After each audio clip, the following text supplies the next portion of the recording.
중국어로 영어 전문 채널 글로벌 코리아 위드 트루스가 오픈했습니다. 우리의 긍정적인 면과 중국의 문제점을 이제 영어권 국가에 알리겠습니다. 저희에게 힘이 되어 주십시오. 여러분 안녕하십니까?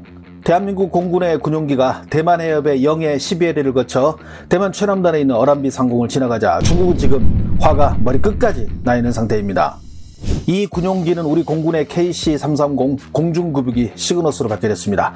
이 공중급유기는 차세대 급유기 중 가장 대형이며 주 임무는 다양한 항공기에 주야간 공중급유를 하는 것입니다.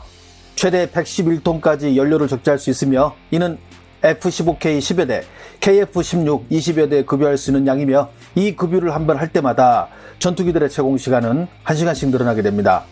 급유 임무가 우선이지만 이 공중급유기는 수송 임무도 가능합니다. 민항기와 구조가 거의 같아 인원 300여 명과 최대 45톤의 중량을 싣고 이륙할 수 있습니다. 한마디로 다기능 전천후 항공기인데 이 공중급유기가 있게 되면 공군의 전투 행동 능력 반경이 확대되고 무장 확대 능력을 획기적으로 증대시킬 수 있습니다. 현재 우리 공군은 모두 4대를 운용하고 있습니다. 그런데 요즘 미국과 중국이 가장 첨예하게 대립하고 있는 대만 해협에 우리 공군의 공중급유기가 나타난 이유는 무엇일까요? 중국 언론의 보도에 따르면 지난 3월 9일 한국 공군의 공중급유기가 인천공항에서 이륙해 대만 북부 상공에 출현했으며 당시 고도 약 36,000피트로 이동 중이라고 밝혔습니다. 이 급유기는 중국의 방공 식별구역을 통과해 대만 북부의 영공으로 들어왔다가 대만 최남단의 어란비 상공으로 사라졌다고 보도했습니다. 그런데 이 공중급유기가 대만의 남부 지역의 모습을 보였을 때 미 해군 소속의 EP-3E 정찰기도 함께 나타났다는 것입니다. 중국 언론은 미국이 가데나 공군기지를 이용하여 자국을 수시로 정찰하고 있었는데 이번에는 한국 공군과 같이 정찰 임무를 수행했다고 보도했습니다. 또한 한국의 공중급유기가 대만 남해로 들어오기 직전 일본 항공자위대의 대형 군용수송기도 일본의 미군 공군기지에서 출발하여 대만 남해를 거쳐 베트남의 호치민시에 도착했다고 보도했습니다. 중국 언론은 이는 미국과 그 동맹국들이 남해 영공에서 자기 멋대로 정찰활동을 하고 돌아간 행위로 특히 한국에 대해서는 극도로 날카롭게 작정하고 비판하고 나섰습니다. 这架飞机在离开韩国领空之后，首先穿越了我国东海防空识别区，随后接近我国台湾地区。与平日里美军飞机接近我国台湾地区不同的是，这架飞机已经在台湾岛部分12海里空域进行了穿越，而这样的航机已经是充满着浓浓挑衅意味的。 중국 언론은 이번 한국의 공중급유기가 나타난 이유는 미군의 가네다 공군기지에 있는 F-15C와 F-15D 전투기에 공중급여를 하기 위해서라며 이는 미국이 전통적으로 동맹국들의 급유기를 이용하여 작전을 펼치는 방식과 같다고 분석했습니다. 중국은 특히 우리나라에 대해서 결정적일 때 날카로운 이빨을 드러내고 그 본색을 보이고 있다며 미국과 방위비 협상이 타결되자마자 동맹국이라는 이름으로 협동작전을 자국의 영공에서 진행했다며 강한 불쾌감을 드러냈습니다.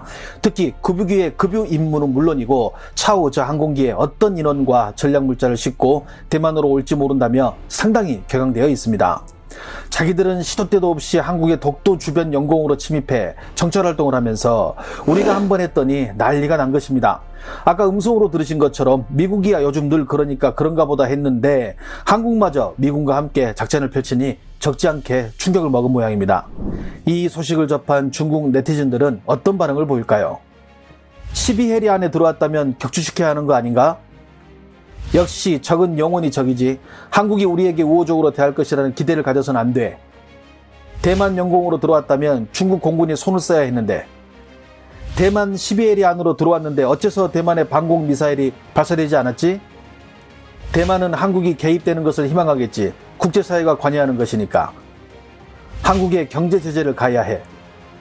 이런 뉴스를 보니 정말 화가 나고 불쾌해. 사드 때문에 힘들었던 거 잊지 않았겠지? 감히 한국이 중국을 건드려? 이거 자기 스스로 무덤 파는 거 아니야? 한국이 저렇게 게임의 법칙을 모른다면 결정적일 때 중국은 북한을 도와서 남북 통일을 실현하면 그만이야. 한국 군용기가 중국의 12해리로 들어오면 반드시 미사일로 요격해야 합니다. 안 그러면 그들은 갈수록 대담해질 것입니다. 그동안 미국은 중국을 포위하기 위해 인도, 일본, 호주와 함께 인도태평양 지역의 안보협의체인 쿼드에 참가해 줄 것을 직간접적으로 요구해 왔지만 우리는 중국과의 경제적인 문제 등 여러 이유로 양쪽에서 줄타기를 하고 있었던 것이 사실입니다. 이러한 태도로 인해 한 명이라도 아군이 아쉬운 중국 입장에서는 미국의 동맹국들 가운데 그나마 한국이 자신들의 편에 서줄 것이라는 기대를 하고 있었습니다.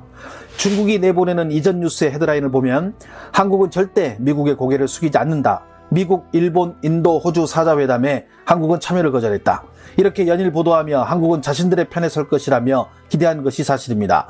특히 올해 2월 2일 우리가 2020 국방백서를 발간했을 때 중국 언론의 보도 내용을 보면 일본은 동반자에서 이웃국으로 명시되어 있고 한중 관계에서는 사드가 사라졌다. 한국의 새로운 국방백서에서 일본은 등급이 낮아졌는데 이는 한중 관계의 회복을 암시하므로 미국은 더 급해졌다. 일본은 한국이 자신들을 동반자에서 이웃국가로 등급을 낮춰 중국의 뒤에 위치하게 되자 화가 많이 난 상태다. 등등 한중 관계에 대해서 희망 섞인 뉴스를 많이 내보내고 있던 찰나에 이번에 한국의 군용기가 대만 해협을 지나가고 미군의 정찰기도 같이 등장하니 자신들의 그 희망이 산산이 부서져 버린 것입니다. 미국의 저명한 싱크탱크인 랜드 연구소의 연구원 임벽영은 다음과 같은 의견을 내놨습니다. 미국은 절대 대만을 포기하지 않을 것이다. 특히 동맹국들의 힘을 이용할 것이며 만약 대만 문제로 인해 미국과 중국 사이에 무력 충돌이 발생하면 일본과 호주는 미국에게 전초기지를 제공하고 군대까지 파병할 가능성이 가장 높은 동맹국들이다. 지금까지 한국의 자세를 보면 후방 군수 지원이나 인도적인 지원까지는 가능하지만 중국을 의식해 일본과 호주처럼 적극적으로 나오지는 않을 것으로 예상했다. 하지만 한국이 이처럼 적극적으로 등장하면 중국 입장에서는 더 강력한 적을 두게 되는 셈이다. 또한 미국의 싱크탱크 중에 하나인 외교관계협회는 바이든 대통령에게 대만 해협에서 중국과 충돌 시 미국이 마지막으로 취할 강공정책을 선택할 때는 2, 3개의 항모 전단으로 중국을 공격하는 것 외에 일본의 해상 자유대와 한국 해군의 힘을 빌려야 한다고 강조했습니다. 특히 한국에는 세계에서 가장 큰 미군 기지가 있으며 한국 공군과 미군의 전투기들이 함께 분쟁 지역으로 온다면 큰 힘을 얻을 것이라 말했습니다. 대만 해협에서 일어나는 일련의 문제들을 우리는 절대 강 건너 불보듯해서는 안 됩니다. 왜냐하면 현재 미군은 주한미군의 역할을 바꾸려 하고 있기 때문입니다. 로버트 에이브럼스 사령관은 지난 5일 한미연구소가 주최한 화상대담에서 자신은 주한미군 사령관으로서 인도태평양 사령부의 대중국 전략과 연계해 임무를 수행한다고 밝혔습니다. 특히 그는 주한미군 주둔은 한국뿐만 아니라 일본의 안전도 보장하며 중국의 영향력 확대에 대한 방어막 역할을 한다고 밝힌 바가 있습니다. 주한미군의 적이 중국이라는 에이브럼스 사령관의 발언은 갈수록 심화하는 미국과 중국의 경쟁을 반영하고 있습니다. 미국 내 전문가들은 에이브럼스 사령관의 발언에 동조하는 분위기입니다.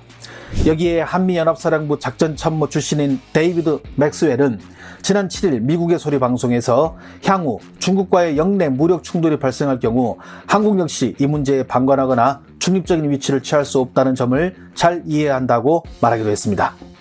미국이 이처럼 중국을 견제하는 이유는 중국의 군사력이 그만큼 커졌기 때문입니다. 실제로 미국은 주한미군을 중국과 맞서 싸우는 역할을 하기 위한 여러 움직임을 보여주고 있습니다. 단적인 예로 주한미군은 낡은 F-16 전투기를 스텔스 전투기인 F-35로 교체하는 작업을 추진하는 한편 사거리가 300km 수준인 전술 지대지 미사일을 사거리 750km 수준의 프리즘 미사일로 교체하려는 것으로 알려졌습니다. F-35는 보이지 않는 전투기이며 상당한 폭장량을 자랑합니다. F-35는 그 자체가 센서 역할을 하기도 해서 몰래 다니며 정보를 수집할 수도 있으며 프리즘 미사일을 배치하면 청도, 대련 등 중국의 주요 해군 기지와 산둥반도의 중거리 미사일 기지도 사정권에 둘 수 있습니다. 이 같은 주한미군의 역할 확대는 미국과 중국 간 충돌 가능성을 높입니다. 현재 남중국해에서 일촉즉발의 긴장 상태를 조성하고 있는 미국과 중국 간에 만에 하나 교전이 벌어지면 순식간에 전면전으로 확대될 수도 있습니다. 물론 그럴 가능성을 바라지 않지만 만약 그런 상황이 발생하여 주한미군이 참전하게 된다면 미국은 우리에게 동맹국으로서 참전을 강하게 강요할 것입니다. 시진핑은 2035년까지 권력 유지를 희망하고 있습니다. 그는 권좌에 있는 기간 동안 무력을 사용해서라도 대만 통일을 추구할 것입니다. 이를 통해 인민들의 수건인 양안 통일을 이뤄낸 업적으로 자신이 꿈에서 그렸던 모택동과 같은 반열에 올라서게 될 것이기 때문입니다. 이제 쿼드에 참여해달라는 미국의 요구는 지속적으로 나올 것입니다. 이에 따라 우리도 미국, 중국, 대만 사이의 아슬아슬한 삼각관계를 우리의 문제로 보고 역할을 모색해야 합니다. 그리고 중국 지도부는 반드시 알아야 할 것이 있습니다. 중국이 아시아에서 미국의 군사력을 추월하기도 쉽지 않을 뿐더러 설사 그렇게 되더라도 미국의 불개입을 보장받을 수도 없습니다. 결국 무력 통일 시도는 위대한 중화민족의 부활이라는 중국몽이 악몽으로 귀결되고 말 것입니다. 그렇기에 시진핑은 과거 등소평이 했던 이 말을 잘 새겨들어야 할 것입니다. 앞으로 100년 동안은 절대로 미국에게 대들지 말고 조용히 꼬꾸라져 살아라. 시청해주셔서 감사합니다. 행복한 하루 보내시길 바랍니다.